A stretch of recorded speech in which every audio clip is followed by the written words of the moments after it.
नमस्कार।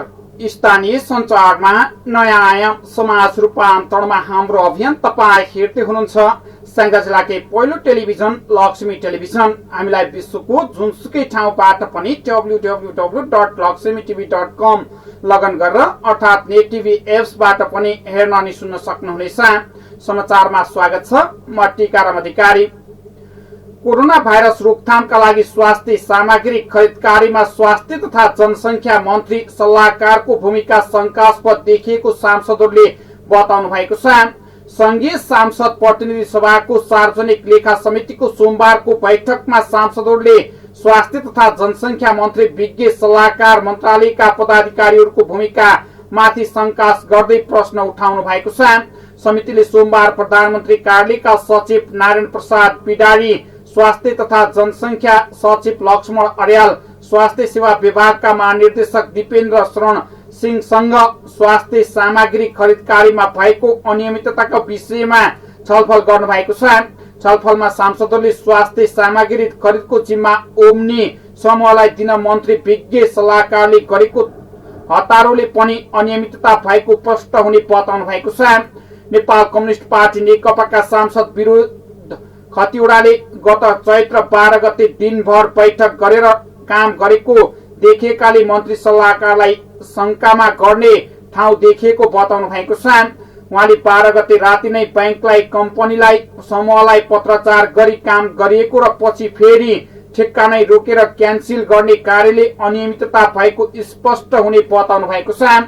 उहाँले भन्नुभयो, काम चाहिँ यति जरुरी भएको देखिन्छ कि 2वटा बैंक एउटा 1 बजेदेखि कति बजेसम्म, फेरि 7 बजे कति बजेसम्म बैंक बस्यो त्यो भन्न सकिँदैन, तर चाहिँ देखिन्छ भने राति 7 बजेको बैठक सकिएर तय भए अनेकौं पत्रचारहरू भएको छ भने एउटा मात्रै होइन, अनेकौं बैंकलाई लेख्ने पत्रदेखि लिएर समूहलाई लेख्ने पत्रदेखि लिएर अन्य सम्बन्धित ओम्नी समूहले प्रतिबद्धतादेखि लिएर जस्तो के भनिएको छ भने कोटेसनको बिल छनौट भएको 12 गते साँझ बेलुका 7 बजेबाट बैठक सुरु भएर वार्ता गरेर सिफारिस गरेको हो। 12 गते मन्त्री परिषदबाट निर्णय भयो, छैठौं वा छनौट भयो। 12 गते नै कम्पनीलाई कार्य दियो, कम्पनीले 12 गते नै पत्रचार गर्यो, 12 गते नै बैंकलाई पत्रचार भयो। यस किसिमबाट राति 12-1 बजेसम्म यो सबै वा आफ्नो कार्यालय, बैंक कसरी खुल्ला बस्यो मलाई आश्चर्य लागेको छ। उहाँले भन्नुभयो, सांसद खतिवड़ाले ओम्नी समूहले ल्याएको स्वास्थ्य सामग्रीको गुणस्तर जाँच्नका लागि समेत 3-4 वटा कम्पनीलाई छनौट गरी पत्रचार गरिएको देखिएको, तर ती संस्थाले सामग्री गुणस्तर छन् भनेर जवाब नदिएको, कतै नभेटिएको गुनासो समेत गर्नु भएको छ।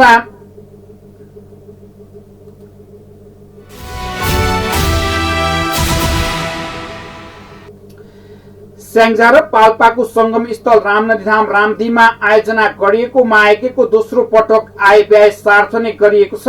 2068 साल कार्तिक 18 गतेदेखि 25 गतेसम्म रामदीमा आयोजना गरिएको श्रीमद् भागवत सप्ताह ज्ञान माइकी तथा धार्मिक पर्यटन महोत्सवको आइतबार रामदीमा पत्रकार सम्मेलन गरी दोस्रो पटक आय व्यय सार्वजनिक गरिएको छ। आयोजकले 2070 असार 8 गते माइकीबाट संकलन भएको संकलन हुन बाँकी र कुल खर्चको लेखा परीक्षण प्रतिवेदन सहित फर्स्युट गरी सार्वजनिक गरेको, तर केही सञ्चार माध्यम तथा सामाजिक सञ्जालहरूमा सार्वजनिक भएन भन्ने समाचार प्रकाशन भएपछि दोस्रो पटक पत्रकार सम्मेलन गरी आय व्यय सार्वजनिक गरिएको हो। माइकेमा 1,75,23,840 आमदानी र 51,03,564 खर्च र 1,24,20,275 उठ्न बाँकी रहेको पत्रकार सम्मेलनमा जानकारी दिएको छ। रामनदीधामको धार्मिक पर्यटकीय विकास गर्न रामनदीधामको गुरु योजना अनुसार आधुनिक शवदहन स्थल, व्यवस्थित गौशाला, व्यवस्थित स्नान स्थल लगायत धार्मिक पर्यटकीय पूर्वाधार तयार गर्ने संकल्पका साथ माइकेको आयोजना गरिएको थियो। माइके सञ्चालनका लागि स्याङ्जा, पाल्पा लगायतलाई समेटेर कार्य सम्पादन समिति बनाएको थियो। माइके कार्य सम्पादन समितिका अध्यक्ष दिलीप प्रताप खाँडले भन्नुभयो, कार्य सम्पादन समितिले माइके सफलतापूर्वक सम्पन्न गरेसँगै यहाँको आवश्यक पूर्वाधारहरूको निर्माणका लागि निर्माण समिति तथा विभिन्न उपसमितिहरू निर्माण गरी कामको विभाजन गरियो र केही कामहरू भए तर जति हुनुपर्ने हो त्यो विभिन्न कारणले हुन सकेनन्। गुरु किन पछि आत्तिनु हो थाहा भएन, सहयोग माग्नु भएन। यो सबै जिम्मा चाहिँ गुरुलाई संरक्षकै बनायौँ। त्यसपछि हाम्रो के अरे हाम्रो बसाल छ मणि बसाललाई यो निर्माण समितिको अध्यक्ष बनायौँ। त्यति पनि गाली पनि गर्नु भएन, अनुरोध पनि गर्नु भएन र हामी चाहिँ हामी पनि मस्त राम्रो। हाम्रो काम कार्य सम्पादन गर्नु थियो, सम्पादन भयो, बुझाइयो। बस त्यतिमा चाहिँ हामीले सन्तोष गऱ्यौँ। हामीले पनि फोन गरेर सोधेनौँ है कौशिक गुरु यहीँ हुनुहुन्छ, हामीले पनि पछि किन जे हो त्यही बोल्नु। फोन गरेर हजुरहरूले काम गर्नुभयो गर्नु भएन, त्यो योजना अनुसार चलेको चलेन भनेर मैले हाम्रो कुराकानी अरू विषयमा हुन्थ्यो, यही मन्दिरको विषयमा हुन्थ्यो, तर यो यज्ञको बारेमा उहाँले भन्नु भएन, मैले पनि सोधेँ। पवित्र एवं धार्मिक कार्यको आयोजना गरी आर्थिक सङ्कलन गरिएको र त्यसमा भए गरेका आम्दानी खर्च सबै लेखा परीक्षण गरी सार्वजनिक गरेको कार्य सम्पादन समितिका अध्यक्ष खाँडले बताउनु भएको छ।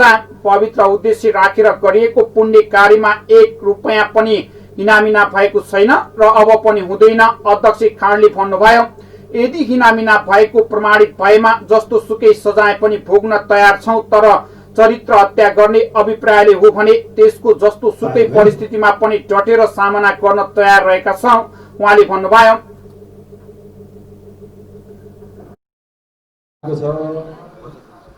त्यसपछि रसिद काटेकाको सबै लगभग 2000 प्लस व्यक्तिहरूले चाहिँ दिनुभएको छ। नगद दिनेको नगद छ,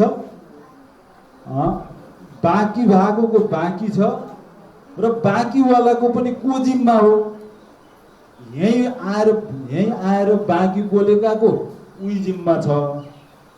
पोखरा, काठमाडौँ, बुटोल कहाँ हाम्रा सम्पर्क थियो, ती सम्पर्क व्यक्तिहरूलाई फोन गरेर बोलेको व्यक्ति चाहिँ त्यसमा चाहिँ जिम्मेवार व्यक्ति छ। म बोलेको चाहिँ अरू साथीलाई लगाइदिए होइन, लगाइयो। धेरै साथीहरू जिम्मेवार हुनुहुन्छ। म आफूले त्यति बेला मलाई सम्झना भएछ, यहाँ हेरे अब हेर्न पनि पर्छ। 2 लाख समथिङ चाहिँ मैले नगद दिएँ। पछि पत्रकारले उठाएको प्रश्नको जवाब दिनुहुँदै अध्यक्ष खाँडले शंका लागेका विषयमा पटक पटक सोध्नुहोस्, 2 पटक होइन, आगामी दिनमा पनि जवाब दिन तयार छौं। उहाँले बताउनु भयो, रामनदी धामको विकासका लागि सबै एकजुट भएर लागेमा मात्रै विकास सम्भव छ। अध्यक्ष खाँडले भन्नुभयो, भ्रमको खेती छाडेर सबैले हातेमालो गर्दै रामदीको बृहत्तर गुरु योजना बमोजिम निर्माण कार्यमा लागौं। आय व्यय सार्वजनिक समारोहमा धार्मिक अभियन्ता शंकर प्रसाद पाण्डे, उपाध्यक्ष डोलराज बस्याल, महासचिव नवीन पाण्डे, कोषाध्यक्ष श्याम प्रसाद बस्याल, निर्माण समितिका अध्यक्ष मणिप्रसाद बस्याल लगायतले पत्रकारले उठाएका जिज्ञासाहरूको सहजीकरण गर्नु भएको थियो।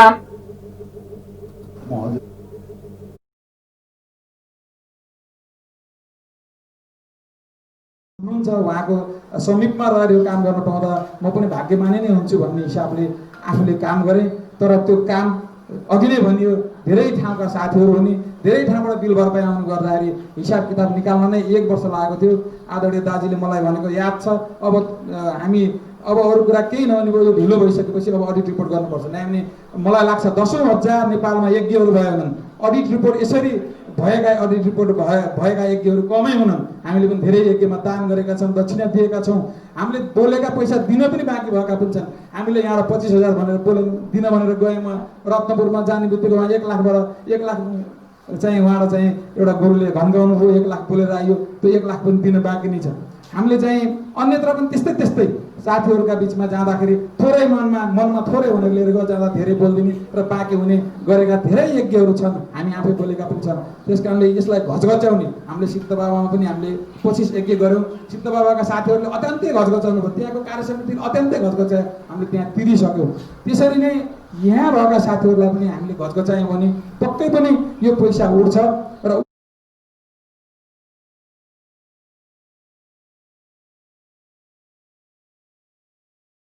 को समयमा पनि म एउटा अतिथिको रूपमा थिएँ र आज पनि संयोगले म अतिथिकै रूपमा छु। म त्यति बेला पनि पर्यवेक्षक रूपमा सम्पूर्ण कुरा गतिविधि देखेको एकजना साथीको रूपमा, प्रत्यक्षदर्शी साथीको रूपमा हुँ र अहिले पनि म प्रत्यक्ष रूपमा साथीकै रूपमा छु। र धार्मिक सांस्कृतिक गतिविधिहरूबाट नै देशको विकास हुन सक्छ र हाम्रो यो धार्मिक सांस्कृतिक परम्पराहरू सनातन धार्मिक परम्परालाई नै स्थापित गरेर हामीले चाहिँ यो देशको आर्थिक उन्नति गर्न सक्नुपर्छ भन्ने एउटा अभियन्ता पनि हो। त्यसकारण यस्ता गतिविधिहरूमा अनावश्यक भ्रम सिर्जना गर्ने र अनावश्यक रूपमा यसको चाहिँ एउटा अफवाह फैलाउने र धार्मिक गतिविधिमा एउटा चाहिँ आस्तिक मान्छेहरूलाई नास्तिक बनाउने एउटा शैलीका धेरै घटनाहरू देशव्यापी रूपमा भइराखेका छन्। अनेक किसिमका अन्तर्विरोधहरू सिर्जना गर्ने काम भइराखेका छन्। अनि यो राजनीतिका नाममा अराजनीतिक तलखेलहरू पनि भइराखेका छन्। धार्मिक संस्थाहरूमा नै धेरै आक्रमण गर्ने कामहरू भइराखेका छन्। यसबाट सजग हुनु। पत्रकारहरूले उठाएका जिज्ञासाहरूको सहजीकरण गर्नुभएको थियो भने पत्रकार सम्मेलनमा स्याङ्जा पाल्पाका झण्डै 30 जना पत्रकारहरूको सहभागिता रहेको थियो। यसैबीच रामनदी धाम रामदीमा 9 वर्ष अगाडि गरिएको मायकेको व्यय सार्वजनिक नभएको भन्दै पत्रकार सम्मेलन मार्फत गरिएको थियो भने स्याङ्जाको साबिक मालुङ्गा गाविस हालको कल्याङ नगरपालिका 1 स्थित स्याङ्जा र पाल्पाको संगम स्थल रामनदी धाम रामदीमा गरिएको श्रीमद् भागवत सप्ताह ज्ञान महायज्ञ तथा धार्मिक पर्यटन महोत्सवबाट संकलित रकमको आय व्यय सार्वजनिक नगरिएको र उद्देश्य बमोजिम भौतिक निर्माण समेत नभएको भन्दै केही दिन अघि पत्रकार सम्मेलन गरिएको थियो भने महायज्ञ समापन भएपछि आय व्यय सार्वजनिक नभएको निर्माण सम्बन्धी कुनै कार्य नभएको भन्दै पत्रकार सम्मेलन गरिएको थियो। पत्रकारै सम्मेलन छ। म तत्काल म त्यति बेला म आफूलाई फुर्सद थिएन, म सक्दिनँ, म बस्दिनँ, म धेरै व्यवसाय गर्ने मान्छे हो, म यहाँ उपस्थित हुन सक्दिनँ, मलाई नराख्नु भन्दै अचानक यहाँ हामी लगभग 70-75 जनाको यहाँ भेला थियो। त्यसमा हाम्रो आजका प्रमुखज्यू हाम्रो अध्यक्षज्यूले मेरो नाम लिइहाल्नुभयो। म किनभने मैले उहाँको हरेक कुराहरू काट्न नसक्ने हुँदाखेरिमा म त्यति बेला म स्वीकार गरेँ र उहाँहरूले जिल्ला प्रहरी कार्यालय स्याङ्जाले भरुवा बन्दुक सहित 1 जनालाई पक्राउ गरेको छ। पक्राउ पर्नेमा वालिङ नगरपालिका वडा नम्बर 4 मजकोट बस्ने वर्ष 34 का जोग बहादुर चौहान रहनु भएको छ। सुराकीका आधारमा खानतलासी गर्दा चौहानको घरबाट नाले भरुवा बन्दुक 1 थान, बारुद भर्न प्रयोग हुने रङ बारुद, केप र छर्राहरू समेत बरामद गरिएको जिल्ला प्रहरी कार्यालय स्याङ्जाले जनाएको छ। पक्राउ परेका चौहानलाई जिल्ला अदालतबाट म्याद थप गरी अनुसन्धान सुरु गरिएको स्याङ्जा प्रहरीले जनाएको छ।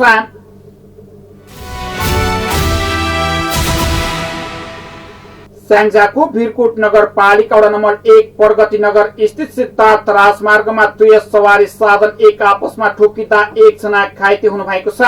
पोखराबाट वालिङ तर्फ आउँदै गरेको 6613-677 नम्बरको युएनको स्कर्पियो र विपरीत दिशाबाट आइरहेको G15P2892 नम्बरको स्कुटर एक आपसमा ठोकिएका हुन्।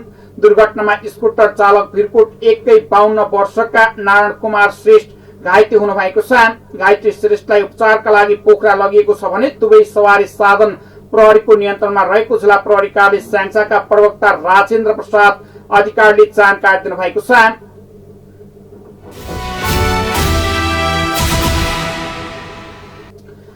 स्याङ्जाको गल्याङ नगरपालिका वडा नम्बर 3 मा प्रधान कार्यालय रहेको पकवादी कृषि सहकारी संस्था लिमिटेडले कृषकको समस्यालाई मध्यनजर गर्दै कृषकले लगाएको अन्न बाली विशेष गरेर मकै बालीमा बाँदरले सताएपछि सहकारीका शेयर सदस्यलाई निशुल्क बाँदर धपाउने यन्त्र वितरण गरिएको छ। सहकारीले आफ्नो कार्यक्षेत्रभित्रका शेयर सदस्यलाई 34 वटा बाँदर धपाउने यन्त्र वितरण गरिसकेको र अरू थप ल्याउने तयारी रहेको आयोजकले जनाएको छ। सहकारीका अध्यक्ष हरिलाल खनालले भन्नुभयो, यति बेला गाउँमा बाँदरले कृषकलाई सताएको छ र कृषकले लगाएको कृषि बालीमा समेत तहस नहस पारेकाले त्यसको संरक्षणका लागि पनि यो यन्त्र वितरण गरिएको बताउनु भएको छ। उहाँले भन्नुभयो, विभिन्न संघ संस्थाले वितरण गरेको भए तापनि आफ्नो सहकारीका शेयर सदस्य परिवारलाई निशुल्क रूपमा यन्त्र वितरण गरिएको बताउनु भएको छ। सहकारी हरेक सुख दुःखमा हातेमालो गरेर अगाडि बढ्ने संस्था भएको बताउँदै कृषकका समस्या र उत्पादनका क्षेत्रमा सहकारीले सहयोग गरेर अगाडि बढ्ने कुरामा जोड दिनु भएको छ।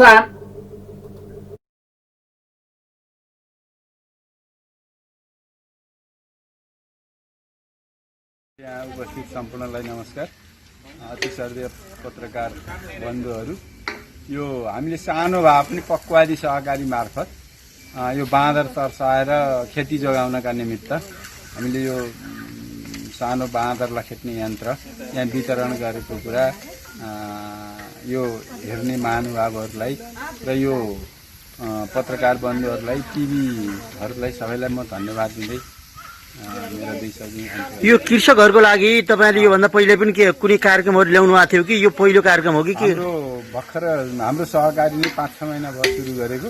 योभन्दा अगाडि हामीले केही प्रति शेयरलाई एउटा भए पनि कागती दिने भनेर सुरु गरेर भर्खर वितरण गरेका छौँ, गर्दै पनि छौँ र अहिले यो चाहिँ नि प्रत्येक वार्डमा थोरै धेरै भए पनि हाम्रा शेयरहरू जहाँ जहाँ बाक्लो हुनुहुन्छ त्यहाँ चाहिँ पुर्याउने काम गर्दैछ।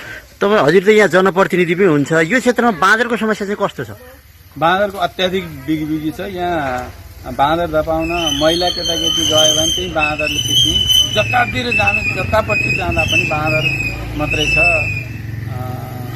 बाँदरले गर्दाखेरि यहाँ खेती जोगाएर खानै नसकिने अवस्था। हजुर त जनप्रतिनिधि हुनुहुन्छ, नगरपालिकाबाट यस्ता किसिमका कार्यक्रमहरू सार्वजनिक हुन नसकेका हुन् कि किन यस्ता कुराहरू चाहिँ सहकारीले गर्नुपर्ने भयो? यो त एउटा समग्र नगरभित्रको समस्या होइन र?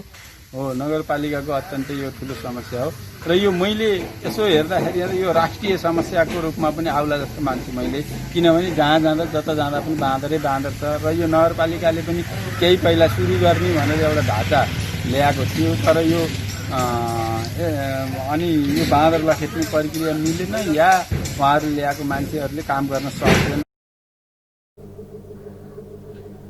बाँदर धपाउने यन्त्र ग्रहण गर्दै कृषक सुभाकर अधिकारी शिवले भन्नुभयो, बाँदरका कारण घरमा भात समेत खान नपाएको समस्यामा सहकारीले बाँदरको समस्यालाई मध्यनजर गरेर बाँदर धपाउने यन्त्र प्रदान गर्नु भएकोमा धन्यवाद दिँदै समस्याको समाधान हुनेमा आशावादी रहेको कुरा बताउनु भएको छ। अनि यो चाहिँ सहकारीले चाहिँ एकदम राम्रो काम गरेको छ। उहाँलाई चाहिँ त्यो सहकारीलाई चाहिँ हामी चाहिँ धेरै धेरै धन्यवाद दिन्छौँ। बाँदरको चाहिँ धेरै समस्या भएकोले यो चाहिँ एकदम राम्रो उपयोग मान्छु। यो गन लिनु भएको छ, कस्तो अनुभव गर्नु भएको छ? यो बाँदर धपाउने गन अहिले सहकारीले हजुरलाई उपलब्ध गरायो, कस्तो अनुभव गर्नु भएको छ अहिले बाँदरको लागि चाहिँ? होइन, हामीले चाहिँ एकदम राम्रो मानियो, यो एकदम सराहनीय छ यो काम। बाँदरले चाहिँ हामीले भात पनि उही बारीमा लगाएर खाने गरिएको थियो, यसले केही चाहिँ खेती जोगाउन सकिन्छ कि भनेर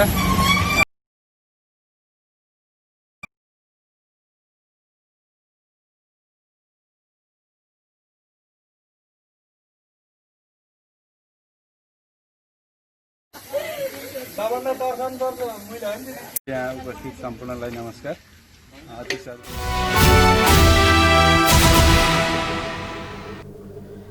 स्याङ्जामा सोमबार एकै दिन 14 जना कोरोना संक्रमण मुक्त भएर घर फर्किनु भएको छ।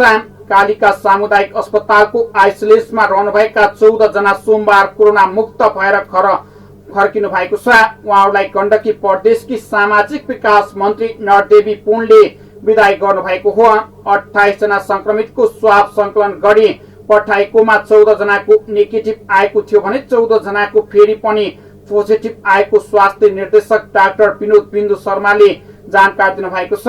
आज घर जानेहरूमा 12 जना वालिङका रहनु भएको छ भने भिरकोट र हरिनासका 1-1 जना हुनुहुन्छ।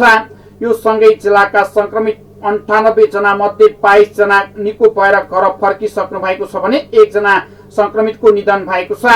उहाँहरूलाई विदाई गर्न जिल्ला समन्वय समितिका प्रमुख सीता कुमारी सुन्दास, बिरकोट नगर प्रमुख छायाराम खनाल, वालिङका नगर प्रमुख दिलीप प्रताप खाँड, स्याङ्जाका प्रमुख जिल्ला अधिकारी गंगा बहादुर छेत्री, गण्डकी प्रदेशका स्वास्थ्य निर्देशक डाक्टर विनोद बिन्दु शर्मा लगायतको उपस्थित रहेको थियो।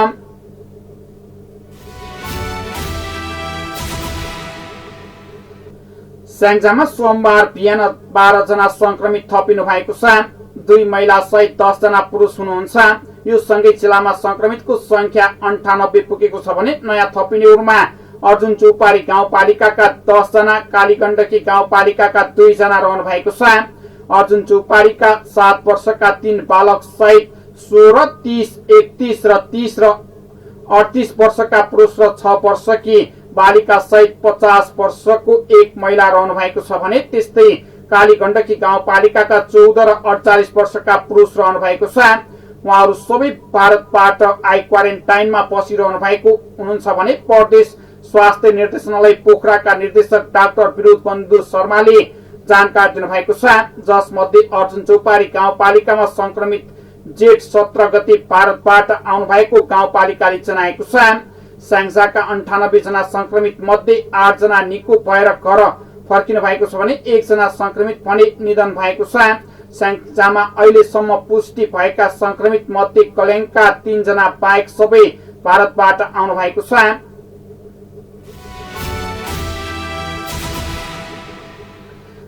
दुई दिनदेखि अविरल रूपमा परेको वर्षाका कारण स्याङ्जाको गलेङ नगरपालिका वडा नम्बर 9 उमाकोट निवासी चोलाकान्त गौडेलको घरको आँगन र शौचालय तथा पलेनी समेत पहिरोले लगेपछि उहाँको घर परिवारलाई आफन्त अनलाल गौडेलको घरमा आश्रय दिएको स्थानीय समाजसेवी ऋषिराम भण्डारले लक्ष्मी टेलिभिजनलाई जानकारी दिनुभएको छ। उहाँले भन्नुभयो, आज नै त्रिपाल हाल्न सकिएन भने जोखिममा रहेको कुरा बताउँदै चोलाकान्त गौडेल आफ्नो आमाको मृत्युले खैरेनी तर लकडाउनका कारण घरमा आउन नसकेको र यति बेला घरमा बुहारी नाति नातिना मात्रै रहेको कुरा समेत समाजसेवी भण्डारले बताउनु भएको छ। पहिरोले तत्काल रोकथाम नगरे 6 जनाको परिवार विस्थापित हुने साथै घर नै भत्किने अवस्था रहन सक्ने स्थानीयको भनाइरहेको छ।